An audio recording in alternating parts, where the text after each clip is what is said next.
Hey guys, I'm Vihan, and today you are witnessing the first episode of It's Hero Time. Here, we talk about all kinds of pop culture like Percy Jackson, Marvel, DC, Harry Potter, Star Wars, you name it. So, today is my first episode.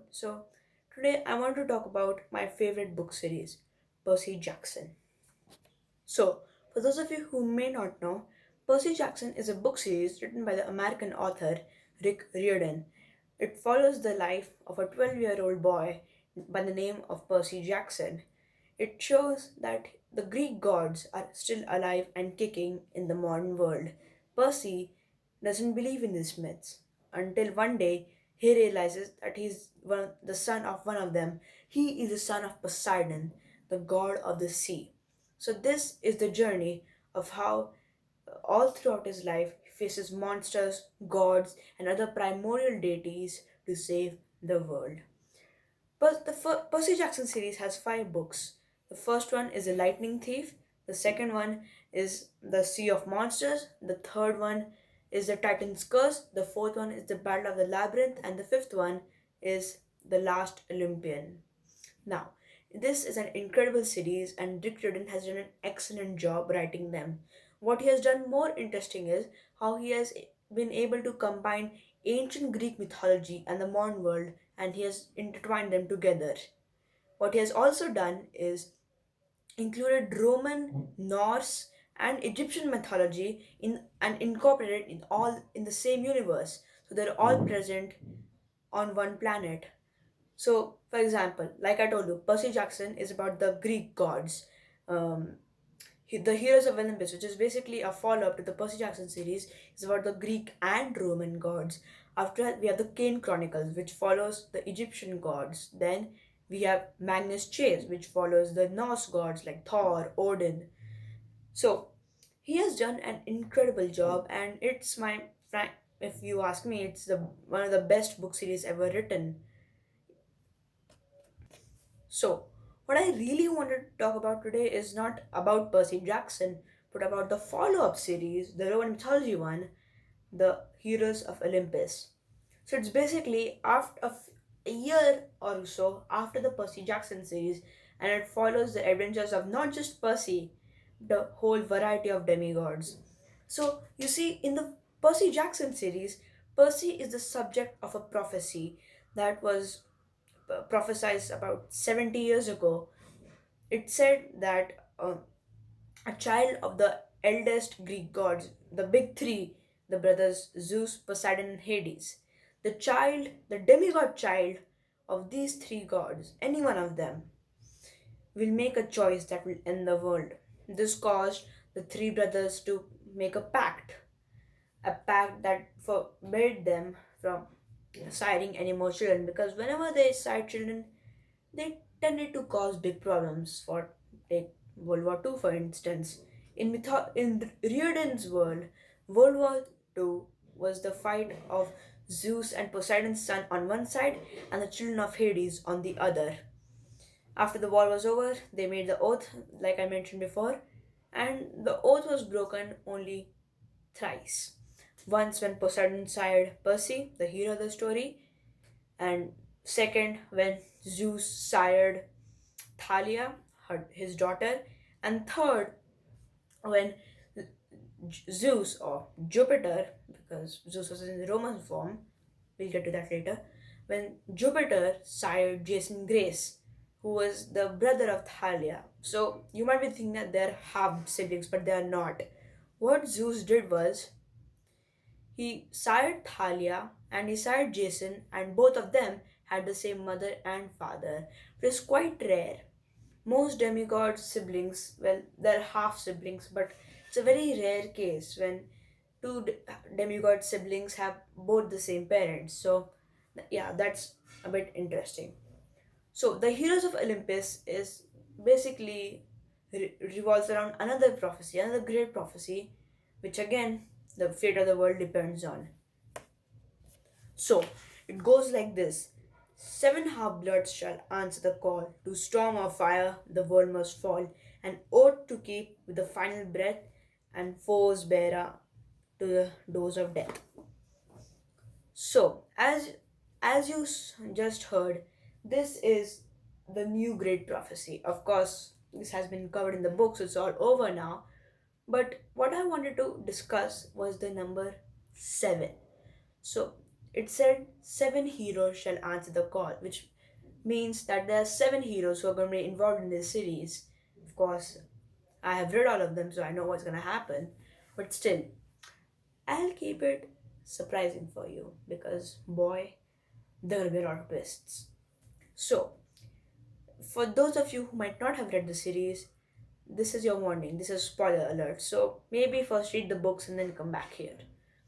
So, what I wanted to talk about was the 7. These 7 heroes, the greatest heroes of the age, are Percy Jackson, Annabeth Chase, Jason Grace, who I just mentioned before, um, Piper McLean, um, Hazel Lavesk, Frank Zhang, and Leo Valdez. So, Percy Jackson, like I said, was the son of Poseidon. Annabeth Chase is the daughter of Athena, the Greek goddess of war and battle strategy. Um, Jason is the son of Jupiter, the Roman god of the skies. Piper McLean is the daughter of Aphrodite, who is the Greek goddess of love and beauty. Hazel is the daughter of Pluto, the Roman god of wealth and death. Frank is the Greek, is the, sorry, my bad, Roman demigod, and he's the son of Mars, who's again the Roman god of war. And Leo Valdez is the son of the Greek god Hephaestus, who's the god of blacksmiths, forges, and fire. So, what I wanted to discuss today was who is the most powerful of all these demigods. These demigods, which has been mentioned in the books, are the greatest of the age, and this all occurs in the modern age. This is not in ancient Greece. This is happening in our world. Of course, it's not real, but it's based in the current situation of the world. So, what I wanted to talk about was who is the most powerful of these demigods. These 7 are the greatest, so they're probably the most powerful as well. But who is the most powerful within these 7? The, in short, the most powerful demigod of that generation. So let's break it down one by one. We're gonna go through everyone's powers, their powers that they inherited from their parents, their physical attributes, and their overall fighting skills. So let me get something straight for those of you who may not know. Demigods, well, the demigods in this book have some problems. They're not actually problems, but most people think they are problems. So, demigods are diagnosed with ADHD. That means they're always fidgety and are always moving. In the book, the explanation is that's the reason is because they are the sons and daughters of gods. They have incredible battle reflexes and their senses are heightened. They're not meant to sit in a classroom. They're literally born as fighting machines. They're also stronger, faster, and smarter than your average person. Some demigods also have dyslexia because since most of them are the children of Greek gods and goddesses, and for those who are Roman, their brains are hardwired to read Greek and Latin respectively. So the English language is just float off the pages because the brain is supposed to read Greek or Latin. That's that was never a problem with the old heroes like Hercules because they lived in Greece. So yeah. So these are all the common physical attributes of all demigods, whether the god is the most powerful or the least powerful, it does not matter. All demigods have these attributes. So, we're gonna go through these guys one by one. We're gonna list all the physical attributes, their impressive feats of power, and their physical fighting capabilities. So, let's start with Percy Jackson. Percy Jackson is the son of Poseidon, the god of the sea.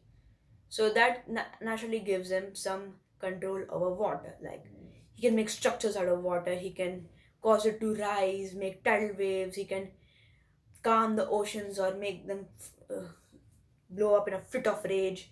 He can do lots of things. He can even make personal hurricanes like he did in The Last Olympian. Without realizing it, he took all the water, he's made it swirl and made it into water vapor and created his own personal hurricane, which also caused lightning to flicker all around him. So yeah, that's pretty sweet. He can he can control water, cause some weather anomalies, and he can do a bunch of other things as well. He can breathe and see underwater. His his eyes are heat sensitive, so he can see all everything and everything that is present in the water. And um, he can also handle the pressure, all the pressure that is forcing down on him because of the sea. He can handle that. He can also talk to sea animals, which is not a surprise. And he can also talk to horses. Now, horses, why? Because in the old Greek myths, Poseidon created the horses out of sea foam. So that's why Percy can talk to horses as well. He can also talk to zebras because zebras are also kind of horses. This has been proven in the first book, Percy Jackson and the Lightning Thief. So yeah, all in all, Percy is pretty powerful, more powerful than your average demigod. So he already has a bit of an upper edge in this, and his physical attributes don't help the others in their case. He has been known to be one of the best fighters of the generation. He has fought many Titan Lords and defeated them. In the first book, when he was just 12 years old, he defeated the Greek god of war, Ares. Though Ares was just toying and playing with him, he didn't really want to kill him, but still, holding your own against the Greek god of war, that's something. Then he has also fought countless titans over the years. He has fought Atlas, the greatest fighter of the titans. He has fought um, Hyperion, also one of the greatest fighter of the titans. And he, of course, it's not present still, but he once took a dip in the river Styx, which made him pretty much invulnerable except for one spot on his body. But in the second Heroes of Olympus book, that ability went away, so we are not going to count that. But still, he's an amazing fighter, and he also has pretty good physical attributes. He is stronger and faster than your average demigod. They're not smarter. And he was able to prove this when he held up the sky. I'm not kidding. He held up the sky. And that's something. So, yeah, all in all, Percy is pretty powerful. So, we should delete. So he's gonna be listed in the possibility list. The possibility list is where we list names who could probably be the victors of this match. Then next up we have Annabeth Chase. Now, Annabeth, it's a sad story because see, she's the daughter of the Greek goddess of warfare and wisdom.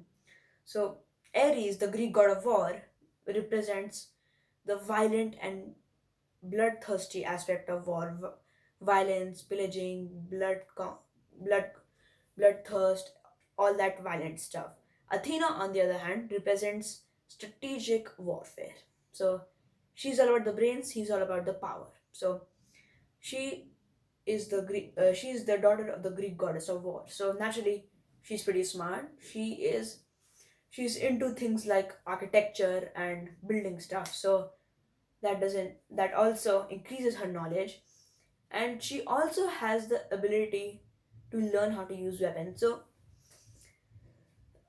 most demigods who are not the children of Greek gods, uh, who are not the children of Greek war gods, what they need to learn how to use weapons, not the war god types. They naturally have a sense of how to use each weapon. They can use a sword, a knife, and an axe just as well. They're not the best at it, but they can hold their own with those weapons. So Annabeth is a master user of weapons. Her preferred weapon is her knife, which which gives her quite an edge on in quite a lot of fights. She doesn't have like a lot of powers like Percy did, like she can't control water or anything, but she is quite an amazing fighter. She was also able to hold up the sky. She's also pretty fast, and she is the best fighter of all of the seven. Unfortunately, we're talking here about power, not fighting skills, so Annabeth is not going to make the list. Next up, we have Jason.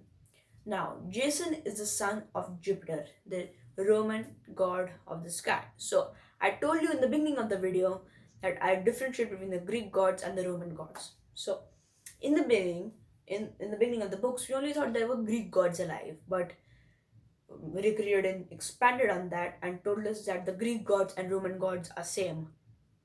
Not exactly same, but elaborate on that. So physically, they're in the same body. Physically, they're same. For example, I'm a Greek god. So I'm Roman too, Greek too. If both of my aspects are in this body, I'm me. But what happens is this: their personality and their aspects change. Take Ares for example, the Greek god of war. A- In the Greek myths, Ares is nothing but a violence loving, blood loving maniac, and I'm not complaining. So he's always going on war, war, war, war, war. But Mars, his Roman version, fights for a righteous cause. He fights to protect. He doesn't fight just because he wants to fight. He's also less reckless and an amazing battle strategist, which can't be said this about Ares. So, though their bodies may be the same, when they shift into their other counterparts, their personality changes. So that and the names also changed, and so does their reputation. For example, the ancient Greek people thought of Ares as nothing but a problem.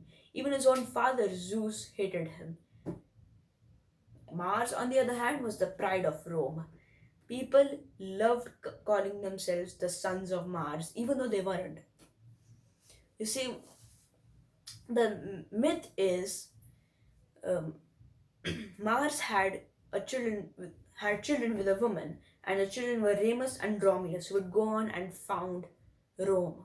So lots of people like to call them the sons of Mars, which probably gives you the idea that they're either demigods or Romans. I can't tell you which one is cooler. So yeah, that's the difference between Greek and Roman gods. So back to Jason. So was the son of Jupiter, which means the Roman aspect of Zeus. His sister Thalia was the daughter of Zeus, the Greek guy. So there's some pretty confusing difference. I can't really explain it that well, but if you really want to know the exact point to point difference, I suggest you read the first book of Heroes of Olympus, The Lost Hero. That will clear it up more than I can. So, anyways, Jason is the uh, son of the Roman version, Jupiter. Though he pretty much has the same powers as his sister Thalia, he has manipulation over the weather. He can manipulate the weather, he can make it sunny, he can make it cloudy, whatever he wants.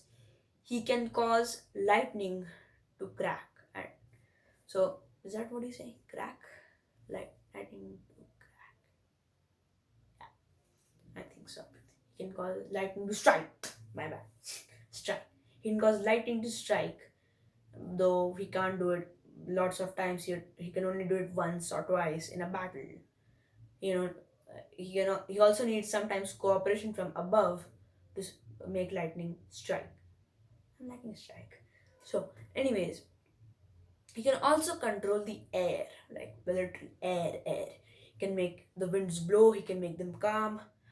What he can also do, which is pretty cool, which earned him the nickname Superman, he can bend air and create it as a funnel. He can create it as a funnel and cause it to lift him up or bring him down. So essentially, he can also fly, which is pretty cool. And also, he is also quite an amazing fighter. He has been able to take down the Titan Krios, which is no easy feat. He's Krios, one of the best Titan fighters of all time. He alone overthrew and took over Mount Orthis, which was the castle of the Titans. For more elaboration, again, read the books. So yeah, Jason all in all was pretty cool, so we're gonna add him in the list. So till now we have taken down 3 demigods, 2 have made the list, 1 has not. Next up we have Hazel. So Hazel is the daughter of the Roman god Pluto. So actually Hazel was alive during the World War II period era, but that's messed up. Lots of people are from the World War II era. Again, read the books. So Hazel, as I told you, is the daughter of Pluto, and Pluto was the god of wealth because he lives underground and lots of mining ores like iron ore and gold and jewels are all found underneath. So what Hazel can do is she can make random jewels and gold and other precious stones appear from the ground, and then she can make it go away, which makes her a pretty cool friend to have if you need to decorate some stuff. So, but the thing is, whoever touches those gems gets cursed. Something bad always happens to them. They might get hurt, they might get killed. Something always happens. So, I don't think I'll take her up on that offer. So, other than that, she is also a pretty cool fighter, but she's not at the same level as the others. So, sorry, Hazel, you're not gonna make the list. Next up, we have Piper McLean. Piper McLean is the Greek demigod. She's the daughter of Aphrodite, who is the Greek goddess of love and beauty. So naturally, Piper is knockout gorgeous. She's incredible looking, which has been known to help her many times. She also has a rare ability that not all Aphrodite children have, or Venus children, the Roman form. Not all Aphrodite children have, but she has. This is called charm speak. What this ability allows her to do, for example, she wants a car, and this happened in the books. She talked into letting a car salesman give her a BMW, and when he found out what he had done, he called the police. So, what she can do is she can use this ability to temporarily confuse or control a person, charm them into doing something for her. Kind of mind control, that's pretty cool. I have to admit, that's pretty cool. Also, she isn't the best fighter or the best in physical attributes, but that has been known to help the heroes many times. Like she saved the world from domination when she lulled the Earth Mother Gaia to sleep. Because if she woke up, it's bad. It's really bad. Next up, we have Frank. So Frank is the son of uh, Mars, so is the Roman god of war. Like I told you before, the difference between Ares and Mars as an example. So he again has quite a way with weapons. He's the same as Annabeth. Since he's a war god type, he has a natural ability to able to fight with whatever weapon he has. Though his specialty is bow and arrow, which led him to believe initially that he is the son of Apollo, who is the god of archery in both Roman and Greek mythology. Actually, fun fact, Apollo is the only god who has the same name in both Greek and Roman mythology. That's not related to the topic. Anyways, so son of Mars. And he's also, so Frank is also surprisingly the legacy of Poseidon or Neptune. So, what is a legacy? A legacy is essentially a person who is a child of a demigod. So the god will or goddess will essentially be their grandparent. They won't have all the same powers as their parents who are demigods, or their powers won't be at the same level, but they kind of do sometimes inherit their parents' abilities. So he is the legacy of Poseidon and also the son of Mars. And Mars is like the second most powerful Roman god in Roman mythology. So he's pretty formidable. He doesn't have lots of powers, he's pretty much the same as Annabeth, except for one exceptional power. He can turn into any animal he wants. He can shapeshift into any animal. That's right. He can shapeshift into any animal he wants, a bear, a lion, a tiger, a wolf, anything he wishes. So that's a pretty cool ability that has helped the heroes many times, and I'm pretty sure it will continue to help them all the way. Last but certainly not the least, we have Leo Valdez, the son of Hephaestus, who's a Greek god of, like I told you, fire, forges, blacksmiths. So, Leo is quite a figure. Poor guy has lost a lot in his life. He lost his mom when he was 8. He ran away from foster home 6 times. None of his relatives wanted him in. So he's led a pretty hard life until the first years of Olympus book. You can say that recruiting was his savior. Yeah. So, being the son of the god of war, he has manipulation of fire. He is fireproof and he can shoot fire out of his hands or his body parts whenever he wants. It's a tough ability. The last time someone had it was in 1666, according to the book, and that person burned down London. Not entirely burned it down, but caused a huge fire. So initially, Leo thought that he'll bring great danger to the world. Stern half-blood shall answer the call. To storm or fire, the world must fall. Note the second line. To storm or fire, the world must fall. Hearing this line, initially Leo thought that since the whole fire thing was going on, he will destroy the world, and actually meant something else. You'll find out more about that in, again, the books. And I'm not going to give any more spoilers. So initially he thought that Leo would bring great destruction when he actually was, but in a way, the most important of the seven.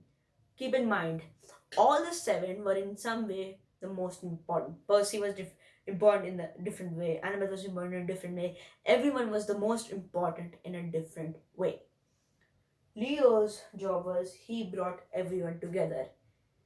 Since his powers include fixing things, which means if you broke a huge fire-breathing live robotic dragon, he's your man. He can fix anything and he has a national sense. What he can do is when he touches a machine, he can find out everything about it. As if the machine is talking to him, he can find out what machine it is, what work does it do, what model it is. He can find out everything.